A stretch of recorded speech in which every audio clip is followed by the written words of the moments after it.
أنفسنا ومن سيئات أعمالنا ونعوذ بالله من شرور أنفسنا ومن سيئات أعمالنا من يهده الله فلا مضل له ومن يضلل فلا هادي له وأشهد أن لا إله إلا الله وحده لا شريك له وأشهد أن سيدنا وسندنا وشفيعنا ومولانا محمدا عبده ورسوله صلى الله تعالى عليه وعلى آله وأصحابه أجمعين وبارك وسلم تسليما كثيرا أما بعد فأعوذ بالله من الشيطان الرجيم بسم الله الرحمن الرحيم وأن يحكم بينهم بما أنزل الله ولا تتبع أهواءهم واحذرهم أن يفتنوك عن بعد ما أنزل الله إليك فإن تولوا فاعلموا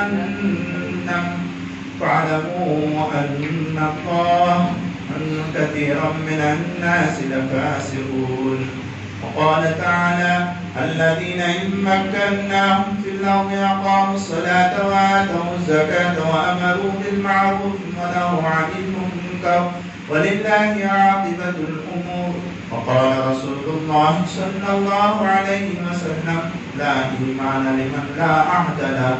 صدق الله العظيم وصدق رسوله النبي الكريم ونحن على ذلك لمن الشاهدين والشاكرين والحمد لله رب العالمين. رب اشرح لي صدري ويسر لي أمري واحلل عقدة من لساني يفقهوا قولي.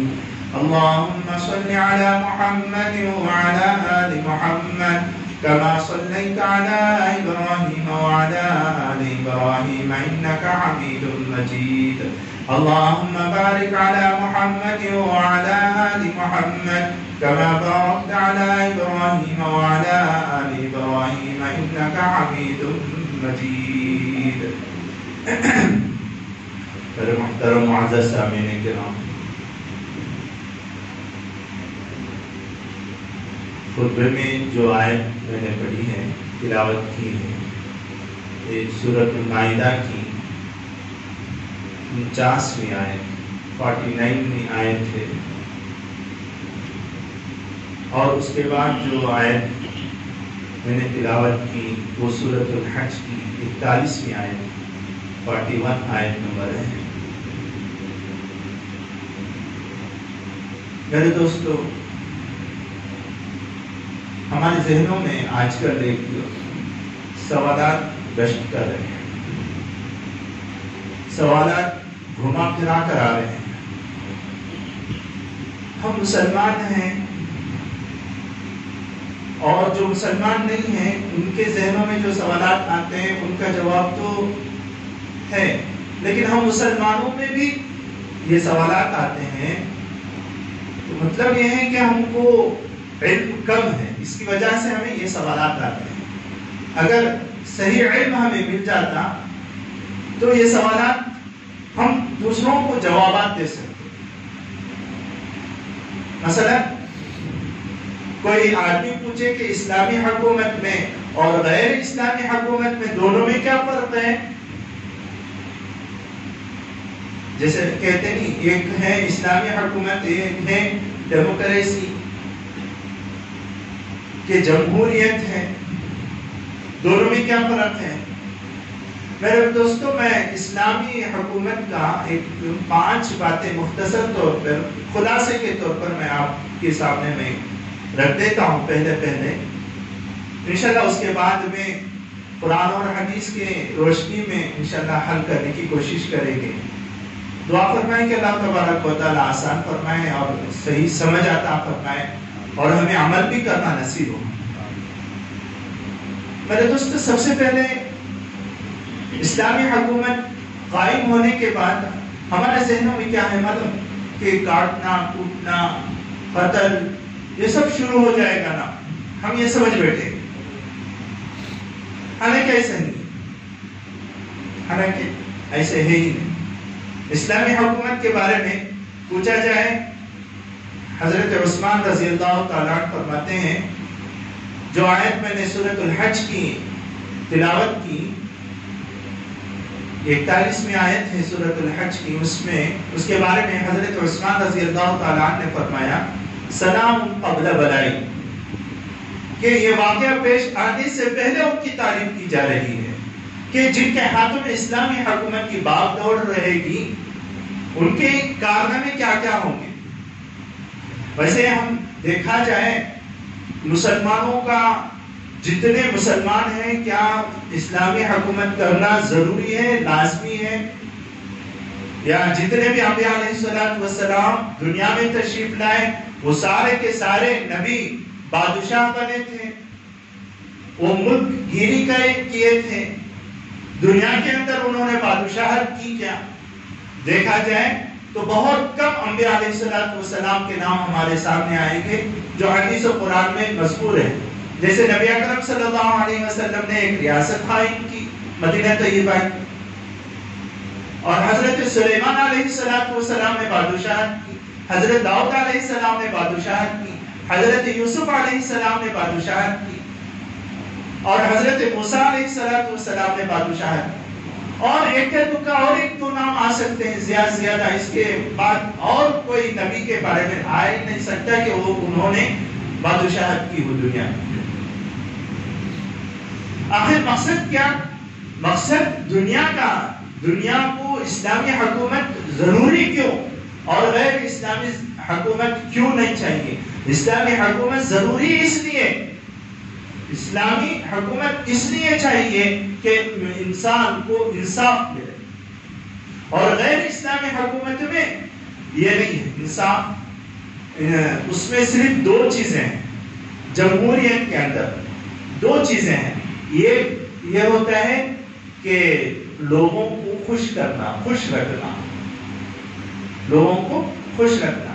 دوسری ضروریت ان کے اندر، جمہوریت کے اندر جو نظر آتی ہے وہ یہ ہے کہ لوگوں کی مال کی، ان کے عزت و آبرو کی، ان کے جائیداد کی، اس کی حفاظت کرنا، یہ دو چیزیں ہیں۔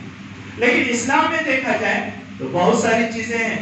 اسلام میں دیکھا جائے سب سے پہلے اچھا اسلامی حکومت قائم ہو جانے کے بعد میں یہ نماز ضروری ہے، زکوٰۃ ضروری ہے، یہ سب کیا نہیں، اس کے لیے اسلامی حکومت ہونا ضروری نہیں ہے، اس کا مقصد یہ نہیں ہے۔ مقصد ہاں وہ ایک وسیلہ ہے۔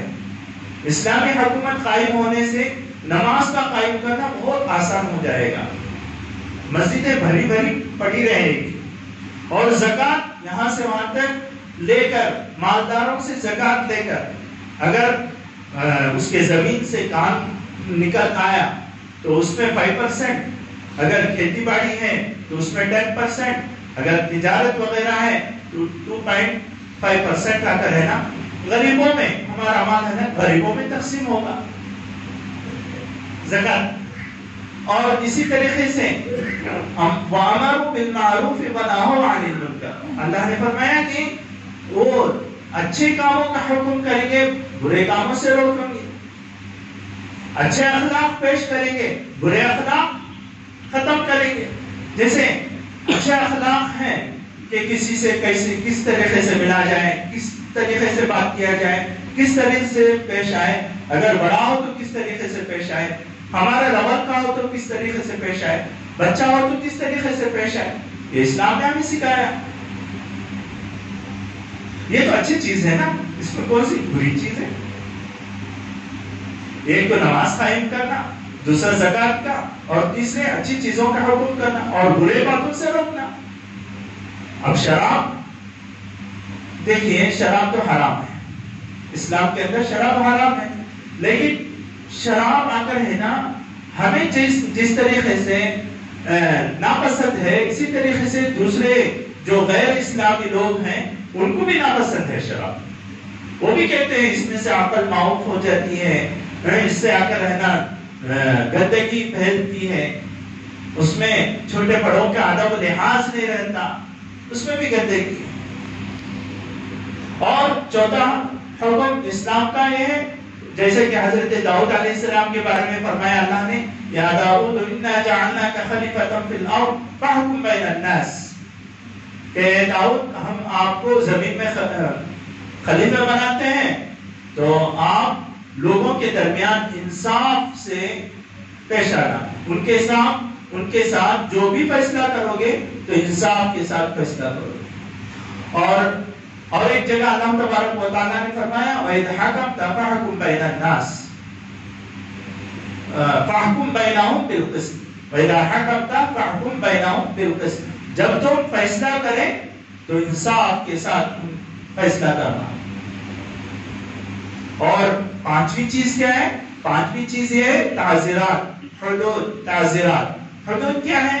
اللہ اور رسول نے جو باتیں جس چیز کے لیے طے کر دیے ہیں وہ حدود ہیں، اور تعزیرات وہ ہیں جو قاضی وقت جو فیصلہ کرے گا اس کے انصاف پر، اس پر دیکھا جائے گا کہ وہ کرے، لیکن وہ جو فیصلہ کرے گا وہ قرآن اور حدیث کے روشنی میں کس کو کیا سزا دینا ہے، کون سا تعزیر دینا ہے، وہ تعزیرات میں وہ حکم کرے گا، یہ نافذ کر رہا ہے۔ اچھا اب آئیے، اب ہم اگر غیر اسلامی حکومت ہے تو نماز نہیں پڑھ سکتے کیا؟ یہاں تو غیر اسلامی حکومت ہی ہے، ہم نماز پڑھ رہے ہیں، اور یہاں پہ آ کر ہے نا، ہمیں آ کر رہنا غیر اسلامی حکومت ہے جس کی وجہ سے ہم نماز نہیں پڑھنا اور اسلامی چیزیں جو ہیں وہ سب نافذ نہیں ہو سکتے۔ ہاں پورے طریقے سے نہیں ہو سکتے لیکن نماز تو ادا کر سکتے۔ اور دوسری چیز زکات جس طریقے سے دینا اس طریقے سے ہم زکات ادا کر سکتے ہیں۔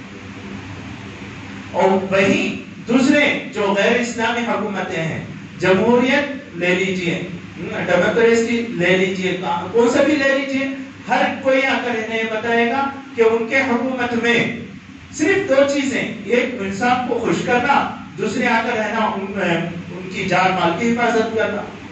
اب دیکھیے جب جمہوریت میں ایسا ہوتا ہے تو خوشی تو کسی کو نہیں ملتی، جب ان کی پارٹی آتی ہے تو ان کے پالیسی رہتی ہے اس پالیسی کے تحت وہ پالیسیاں بناتی ہیں، تو دوسرے پارٹی والے ناراض ہو جاتے ہیں، بعض خوش اور بعض ناراض ہو جاتے ہیں۔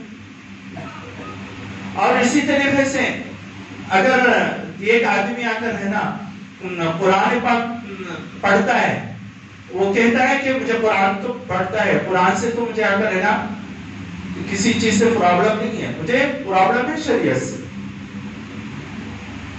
قرآن الگ ہے شریعت الگ ہے، یہ ایسا ہو ہی نہیں سکتا۔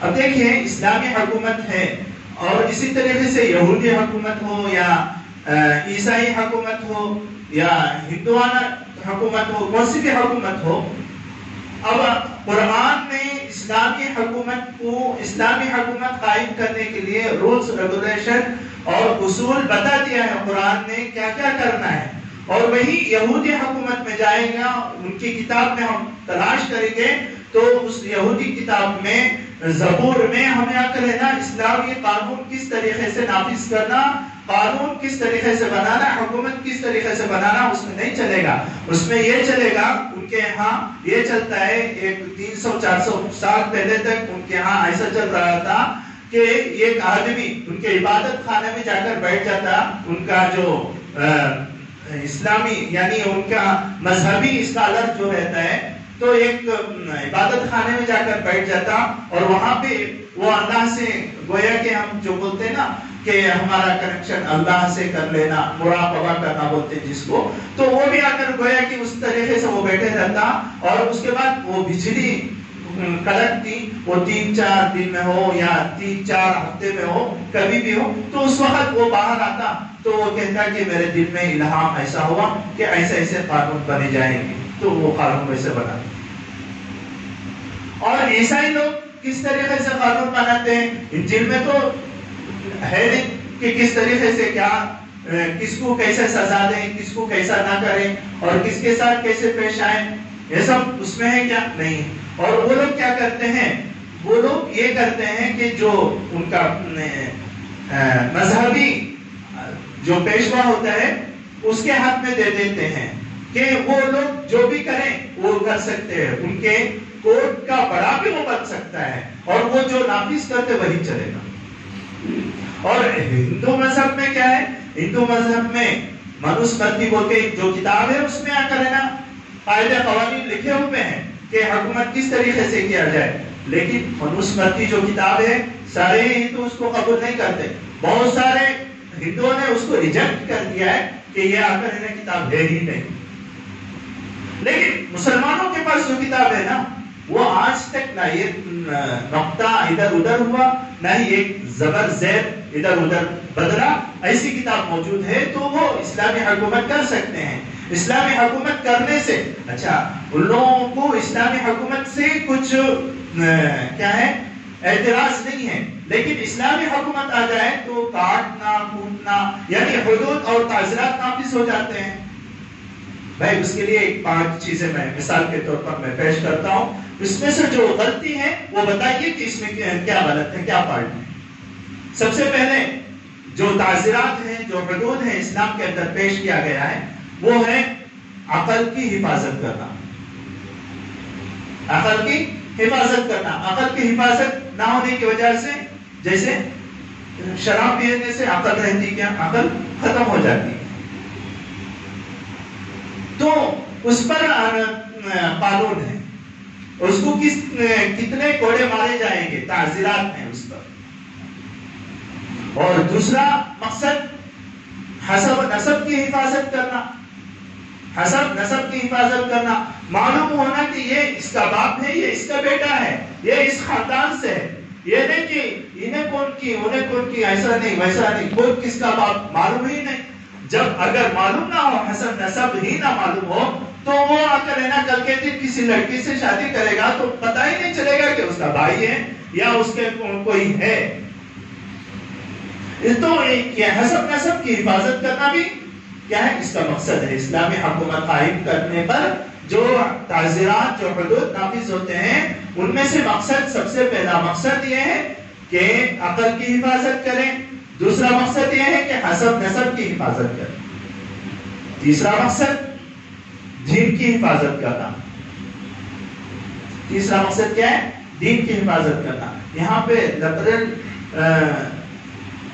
خیالات کے رہتے ہیں نا، ان کی موت آ جاتی ہے، وہ کہنے لگتے ہیں ارے دین کی حفاظت کرنا، دیکھو تمہارے مذہب میں اس کا یہ بھی مقصد ہے، دین کی حفاظت کرنا۔ ارے بھائی دین کی حفاظت کرنا مطلب کیا؟ دین کی توہین نہیں کرنا، دین پر ڈسکس اور بحث کر سکتے ہیں، یہ دین میں یہ کیسا، یہ کیسا، یہ ایسا، یہ ویسا کر سکتے ہیں، لیکن دین کا مذاق نہیں اڑا سکتے، دین کے ساتھ توہین نہیں کر سکتے۔ اگر کرے گی تو حکومت اس کو سزا دے گی۔ یہ دین کی حفاظت کرنا بھی اسلامی حکومت کا ایک مقصد ہے۔ اچھا اس کے بعد مال کی حفاظت کرنا، اس میں مال کی حفاظت کرنا، مال کی حفاظت تو ضروری ہے نا، اگر کوئی چوری کرا تو اس کو ہاتھ کاٹا جائے گا، یہ مال کی حفاظت کرنا کوئی بری بات ہے؟ کوئی بات تو نہیں ہے۔ تو پھر مال کی حفاظت کرنے پر جو سزا ہے وہ تو سزا ہے تاکہ مال کی حفاظت ہو جائے۔ اچھا پانچواں جو مقصد ہے وہ مقصد یہ ہے کہ جان کی حفاظت۔ بھائی ہماری جان بہت قیمتی چیز ہے، ہماری جان جیسی ہے ویسے ہی دوسرے کی بھی ہے، سامنے والے کی بھی ہے، ہر کسی کی بھی ہے۔ اگر جان کی ہی حفاظت نہ ہو تو اس کو نہیں، اس کے لیے اسلام نے بہت سخت سزا دی، یعنی کسی نے کسی کو مار دیا تو اس کو قصاص کے بدلے میں اس کو مارا جائے گا، اسلامی قانون۔ یہ 5 مقصد ہیں، بتائیے یہ 5 مقصد میں کیا غلطیاں ہیں؟ یہ ہونا چاہیے کہ نہیں ہونا چاہیے؟ ہونا چاہیے نا، کہ عقل کی بھی حفاظت رہے، حسب نسب کی بھی حفاظت رہے، اور دین کی بھی حفاظت رہے، مال کی بھی حفاظت رہے، اور جان کی بھی حفاظت رہے، تبھی تو دنیا چلے گی نا۔ تو اس میں کون سی کمی آ گئی؟ تو میرے دوستو قرآن نے ہمیں بتا دیا، سب سے پہلے کیا بتایا؟ کہ اقام الصلاۃ، کہ نماز کو قائم کرنا۔ اچھا یہاں پہ ایک بات میں بتا دیتا ہوں، نماز آ کر ہے نا قائم کرنا، یہ آ کر ہے نا اسلامی حکومت میں خلیفہ وقت ہی پڑھانا ہے۔ ہمارے نبی صلی اللہ علیہ وسلم اس وقت نبی تھے اور نبی اکرم صلی اللہ علیہ وسلم مدینے میں ریاست چلا رہے تھے اور نبی صلی اللہ علیہ وسلم امامت بھی کر رہے تھے، نماز بھی پڑھا رہے تھے۔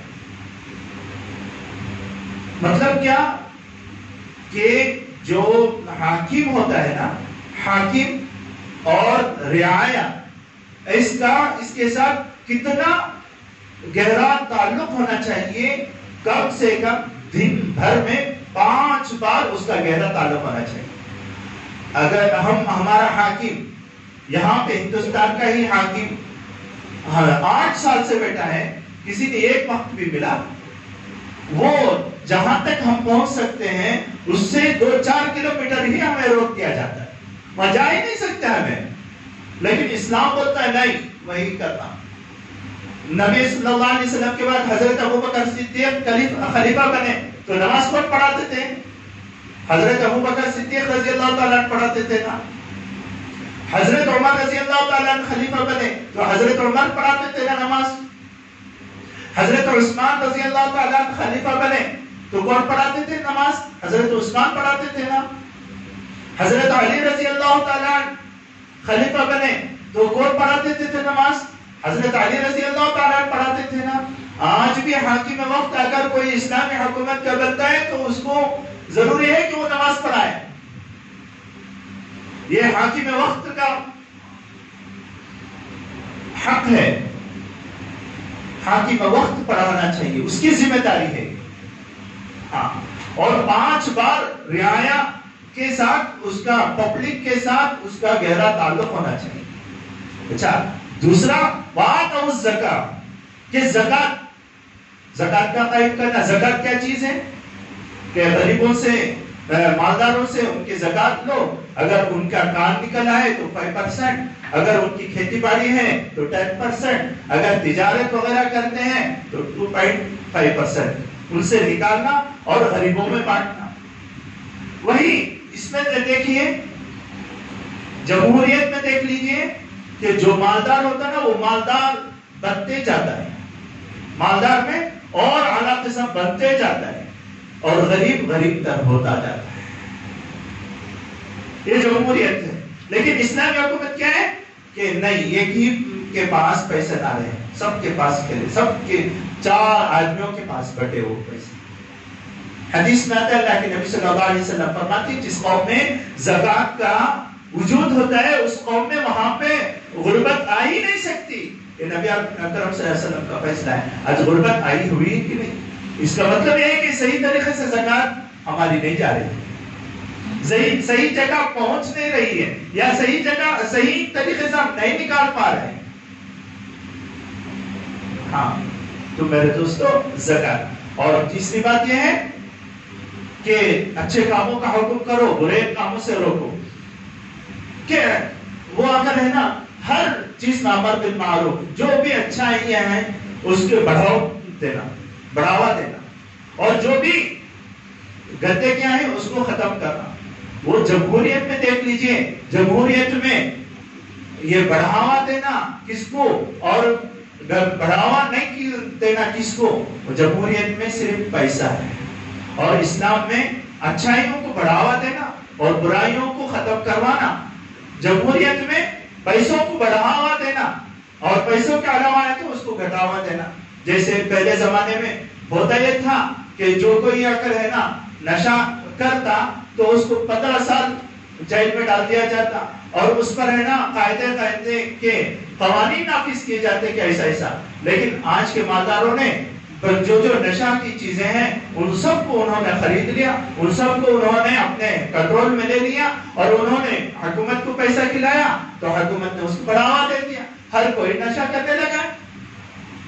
بولتے نہیں کہ یہ دکان کیوں رکھا گیا ہے شراب کا دکان، تو بولتے ہیں کہ لائسنس رکھا ہوا ہے اس وجہ سے یہ چالو ہے، حکومت کو پیسہ کھلاتے نا تو پھر لائسنس چالو ہے۔ یہ جمہوریت ہے، لیکن اسلامی حکومت ایسا نہیں ہے۔ اسلامی حکومت میں جو قانون ہمارے لیے ہیں وہی قوانین جو حاکم ہے اس کو بھی ہے. یہاں تک کہ ایک مرتبہ نبی اکرم صلی اللہ علیہ وسلم نے فرمایا کہ اگر فاطمہ بنت محمد بھی چوری کرتی تو اس کا بھی ہاتھ کاٹا جاتا.